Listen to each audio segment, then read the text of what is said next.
Governor Khyber Pakhtunkhwa Faisal करीम कुंडी ने दावा किया है कि अपोजिशन के पास नंबर गेम मुकम्मल है।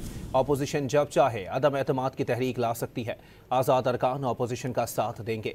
डॉन न्यूज़ से गुफ्तगू में वाजे किया कि 9 मई को तोड़ फोड़ और जलाओ घिराव भारत या इसराइल ने नहीं बल्कि PTI के लोगों ने किए। इस्लामाबाद में जो फैसला आया मैं समझता हूँ देर से आया, 9 मई के हवाले से आया। 9 मई इस मुल्क की बड़े जो है वो तारीख़ का स्याह दिन है, जिस वक्त आपके कोर कमांडर के घरों पे, आपके GHQ पे, आपके छावनियों पे, आपके कर्नल शेर खान के मुजस्मे के ऊपर जिस तरीके से हमले हुए, आपकी पेशावर का रेडियो स्टेशन किसने जलाया? इंडिया ने जलाया कि इसराइल ने जलाया?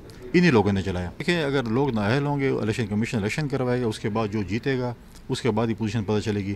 हुकूमत पोजीशन अभी भी स्ट्रॉन्ग है। हम जब भी चाहे अदम एतमाद की तहरीक ला सकते हैं। 30 से 35 आज़ाद MPs नहीं है, तो हम जब भी चाहे ला सकते हैं, लेकिन हम वक्त का इंतज़ार कर रहे हैं। गवर्नर खैबर पख्तूनख्वा फैसल करीम कुंडी ने दावा किया है कि अपोजिशन के पास नंबर गेम मुकम्मल है। अपोजिशन जब चाहे अदम एतमाद की तहरीक ला सकती है। आज़ाद अरकान अपोजिशन का साथ देंगे। डॉन न्यूज़ से गुफ्तगू में वाजे किया कि 9 मई को तोड़ फोड़ और जलाओ घिराव भारत या इसराइल ने नहीं बल्कि PTI के लोगों ने किए।